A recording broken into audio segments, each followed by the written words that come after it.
just wrapped up this beautiful kitchen up here in Percy. Really excited to show you the end result. Let's take a look around.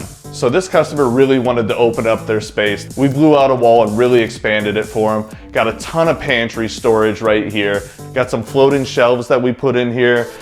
Growing some herbs here, love it on the counter space. Little bar area that we got. Also put some floating shelves in here. Your microwave, more storage space, wine bottles up here. We'll go around the island to the brand new appliances that they put in. Got a hood here for everything appliances on the counter, new range. One of the favorite things that we got here is for cleaning your glasses right here next to the sink.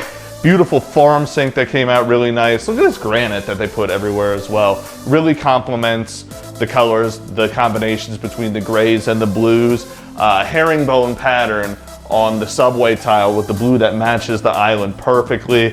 Nice big island here for entertaining, for prepping your food, anything like that. One of my favorite things that we did is the countertop on the bay window. Came out beautiful. This is amazing. And then we'll end over here with this beverage center that we got over here, a little coffee bar. These are actually wall cabinets that are used on the bottom, so it doesn't take up nearly as much space. Let us know in the comments what you think on this one. And if you think this is something that you want to do, get in touch.